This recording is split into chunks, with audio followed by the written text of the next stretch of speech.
ఏదో ఒక విచిత్రమైనటువంటి స్టేట్మెంటు ఇచ్చుకొచ్చారు. అది జెలెన్స్కీ వచ్చేటప్పటికి ఏంటది, అమెరికా వాళ్ళ కొడుకులు కూతుళ్ళు కూడా యుద్ధం చేయాలి రష్యా నియంతృత్వం నుంచి అన్నటువంటి పాయింట్. పిచ్చి పిచ్చి స్టేట్మెంట్లు చాలా ఇచ్చేస్తున్నాడు. ప్రపంచ నియంత్రణ నుంచి బయటపడాలంటే ఇట్లా ఇవ్వాలి అనేటటువంటిది. ఓ సినిమాల్లో డైలాగులకు పనికి వచ్చేటటువంటి జోకులు బాగా వేస్తుంటాడు అతను. అయితే ట్రంప్ తాజాగా రష్యాతో యుద్ధాన్ని తోసిపుచ్చాడు.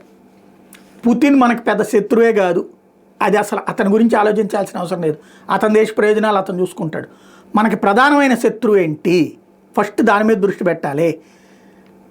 విదేశాల నుండి చొరబడి అక్రమంగా నివసిస్తున్నటువంటి వాళ్ళు చేస్తున్న రేప్ గ్యాంగులు, మైగ్రెంట్ రేప్ గ్యాంగ్స్, అట్లాగే విదేశాల నుంచి వచ్చి డ్రగ్స్ అమ్ముతూ యువతరాన్ని నాశనం చేస్తున్నటువంటి డ్రగ్ లార్డ్స్, అట్లాగే కనబడ్డోళ్ళని కాల్చిపడేస్తా కాల్పులు జరిపేటటువంటి మర్డరర్స్, అట్లాగే మెంటల్ ఇన్స్టిట్యూషన్స్ అనేక మన ప్రజల మనసుల్ని నాశనం చేసేటటువంటి, మానసికంగా దెబ్బతీసేటటువంటి దిక్కుమాల ఇన్స్టిట్యూషన్స్. ఇవి ఫస్ట్ అసలు సమస్య. అవి యూరప్ సమాజాన్ని కానీ అమెరికాని కానీ పట్టి పీడిస్తోంది. ముందు దాని మీద దృష్టి సారించాలన్నటువంటి విషయాన్ని తేల్చి చెప్తూ యూరప్ కూడా ఆ దిశగా ఆలోచించుకోండి ముందు అని చెప్తున్నారు.